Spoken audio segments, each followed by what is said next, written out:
When Minnesota Wild forward Kirill Kaprizov signed his 8-year, $136 million deal in September of 25, he became the highest paid player in the NHL.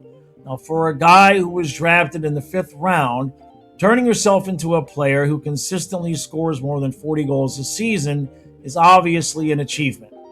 Some question whether or not he was actually worth that kind of cash, especially when just a few weeks later, Connor McDavid signed a team-friendly deal extension with Edmonton at $12.5 per in order to help the Oilers try to finally win a cup. Now, of course, McDavid was rewarded with Tristan Jarry, but that's an entirely different story. Now, while NHL contracts were obviously going to be heading higher as the cap raised, the $90 million offer that the Flyers got Carlsson to sign expedited the process. That 18 per season made Carlsson the highest paid player in the NHL for about 5 minutes, because once that contract was signed, the Sharks gave Macklin Celebrini the first of what should be several massive paydays when they gave the 20-year-old his own 5-year, $94 million contract, making him the highest paid player in the NHL. In the space of about one season, the NHL went from Leon Draisaitl being the biggest banker at $14 million to having 3 up-and-coming stars leapfrog him by several million. So the question, of course, is, well, now what? Some fans are worried about the salary structure having been ruined. But I say, hold on a second. We've been here before, NHL fans. We might have forgotten about it. Things don't always go off the rails salary-wise when one contract gets a bump. Allow me to explain. So let's go back to July 1st, 2019. That's when the Panthers signed Sergei Bobrovsky to a 7-year, $70 million deal at a $10 million cap hit. Now, Bobrovsky was already 30 years old when he signed it, and at the time, the NHL salary cap was $81.5 million. So Florida was committing approximately 12.27% of its entire salary cap on one goalie. Now think about that number for a moment, because today we hear $10 million and it doesn't sound nearly as insane as it did in 2019. But relative to the salary cap, this was an enormous contract. There's no way around it. Logically, if one giant contract automatically resets a market, Bobrovsky should have changed goalie salaries throughout the NHL. The next elite goalie should have been 10.5, then maybe somebody gets 11, then 12, except that's not what happened. 28 days after Bobrovsky signed his contract, Andrei Vasilevskiy signed his. We didn't have to wait very long to test the theory about Bob's contract setting the new market. Vasilevskiy was given a contract extension, and he was only 25 years old at the time. Tampa gave him 8 years and $76 million. That's right, 9.5 per, less than Bobrovsky. So right away, we have our first clue. Bobrovsky didn't suddenly establish that every elite goalie had to make at least $10 million. One of the best young goalies in hockey signed less than a month later for less money. And then something even more interesting happened. The goalie market didn't continue to go up, and in fact, it actually went down. So jump ahead a few years after the Bobrovsky and Vasilevskiy contracts. In 23, Ilya Sorokin signed an 8-year extension with the Islanders. 8.25 per season. Sorokin was 27. In 23, Connor Hellebuyck signed his extension with Winnipeg. 7 years, 8.5 per season. Helly was 30 at the time, the same age that Bobrovsky was when he got his $10 million. And then 2024 gave us even more evidence. Saros, 7.74. Swayman, 8.25. Ullmark, 8.25. Ottinger, 8.25. So you think about that. 5 years after Bobrovsky supposedly set the market at $10 million, the market was more about 8.25 than $10 million. So nobody was saying, well, Bob got 10 5 years ago, so now I need 12. The market decided that Bobrovsky's contract wasn't necessarily the starting point for every goalie who came after him. It was its own individual contract. And increasingly, it looked like an outlier, and then came Shesterkin. In December of 24, the Rangers signed Shesterkin to an 8-year extension worth 11.5 per season. Finally, 5 years after Bobrovsky had signed his $10 million per, another goalie actually surpassed his average. But there's where the salary cap percentage becomes really important. Bobrovsky's $10 million was 12.27% of the cap. Shesterkin's $11.5 million against the $95.5 million cap was only 12.04% of the cap. So Shesterkin technically makes $1.5 million more than Bobrovsky, but relative to the NHL salary cap, his contract is actually a little bit smaller. That's important because if you just look at the dollars, goalie salaries went from 10 to 11.5. It looks like a 15% increase, but the cap increased as well. As a percentage of what the Rangers were actually allowed to spend, Shesterkin didn't really blow past Bobrovsky at all. He basically recreated the same type of commitment. And Shesterkin remains the exception. After Shesterkin's contract, Thatcher Demko, 8.5. Dustin Wolf, 7.5. So we didn't immediately see Bobrovsky 10, Shesterkin 11.5, the next guy 12, the next guy 13. We saw two exceptional contracts separated by more than 5 years, and everybody else stayed underneath them. So now let's come back to Kaprizov.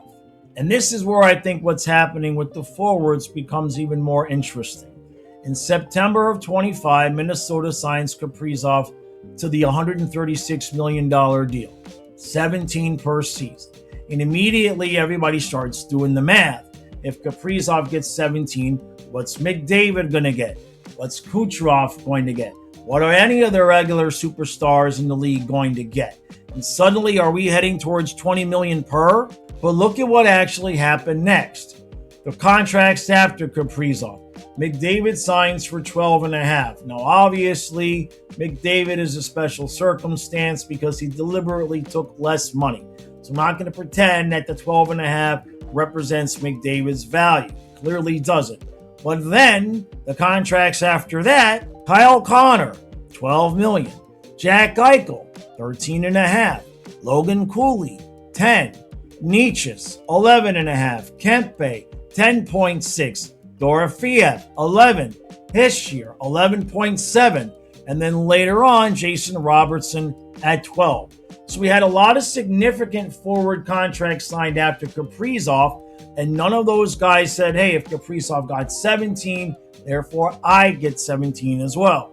Just like the goalies after Bobrovsky, they didn't all start negotiating at 10 million.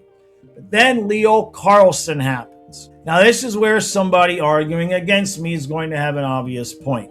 Carlsson gets 18 per season. It's more than Kaprizov. But circumstances matter. This wasn't a normal extension. Philadelphia did the whole offer sheet thing, and Anaheim had a decision to make. You either lose an incredibly valuable asset, or you take the compensation, or match the enormous contract, and they ended up matching it. So Carlson's cap hit is 18, and actually as a percentage of the salary cap, 17.31. That's even higher than Kaprizov at 16.35. So Carlsson obviously moved the number higher. But an offer sheet designed to convince another team to let go of a 21-year-old franchise player is not exactly a normal NHL contract negotiation. That's important context. And then Bedard may be actually more important than Carlsson. After Carlsson got his 18 million, Bedard signs for 15. Not 18 and a half, not 19, 15, which is 3 million less than Carlsson. If Carlsson's contract automatically reset the market, why didn't Bedard's contract start over 15 million? If Carlsson's contract automatically set the market, why didn't Bedard's contract start at 18 million? That's exactly what we saw with Bobrovsky. One player gets a gigantic contract, but the next elite player's agent can't simply point to that number and automatically get more. Teams are still going to evaluate you based on age, production, contract length, etc., etc. And then Celebrini gets 18.8. 5 years, 94 million. And that's where I understand people are saying, okay, forget everything else. This is clearly the new market. Maybe, but let's look at the percentage again. Celebrini's contract begins in 27-28 when the NHL's current projected salary cap is going to be $113.5 million. 18.8 represents approximately 16.56% of the cap. Kaprizov, 16.35. So we've gone from Kaprizov at 17 to Celebrini at 18.8.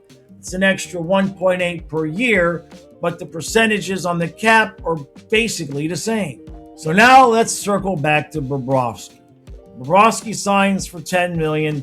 People could have assumed that every elite goalie after that was going to get north of $10 million, only they didn't.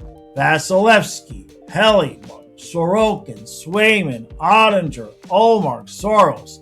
Then eventually the one exceptional player in Igor Shesterkin got more money. So maybe we're watching something similar happen with the forwards. Kaprizov gets 17, Carlsson gets 18 under unusual circumstances, and Celebrini gets 18.8. But meanwhile, Eichel gets 13.5, Bedard gets 15, Connor gets 12, Robertson 12, Nietzsche 11.5. You get the point. Maybe Kaprizov, Carlsson, and Celebrini aren't establishing the minimum price of the next superstar. Maybe they're just simply the new extreme end of the market. And then there's McDavid. If there's one player that could eventually destroy this entire argument, it's Connor McDavid. Currently making the 12.5, obviously it's not representative of his true value. He chose a short-term deal at a number that gives Edmonton flexibility. Like I said, Tristan Jarry, good job, Edmonton. But eventually McDavid is going to need another contract. If there's one player capable of becoming the forward equivalent of Shesterkin, it's McDavid. Now, maybe the market settles down. Maybe the elite forward number ends up somewhere around 13, 14. It's probably where we're going to end up. Draisaitl's at 14. And one more person to think about, actually two. Brady Tkachuk is going to be a free agent the same year as McDavid. But 1 year earlier than that, Kucherov is going to be a free agent. Now, in Kucher's case, age might play a little bit of a factor, but not with Brady. Brady could possibly be coming off of 2 excellent years. When you consider who he's going to get to play with in Florida, and he's still only going to be 28, which is considered the prime age to get your next biggest contract. So watch what happens with Kuch, and especially if the Panthers are able to get an extension done with Brady, those numbers, along with McDavid's, will honestly give us a more clear assessment of which ways salaries are going, or at least how much higher salaries are going. Now, I'm not ready to say we're inevitably heading towards every superstar making $20 million. Maybe we are, we'll see. Salary cap is rising quickly, so salaries obviously are going to rise along with it. But there's a big difference between salaries rising and salaries exploding. I don't think the whole mechanism that we use to determine, I don't think the whole structure has been imploded by these recent big contracts. So far, the contracts signed around those record deals suggest that the NHL teams are still perfectly willing to say, look, that's what that player got. It doesn't mean that's what you get. If the goalie market after Bobrovsky is any indication, the biggest contract in the NHL might still tell us a lot less about the next biggest contract than we think.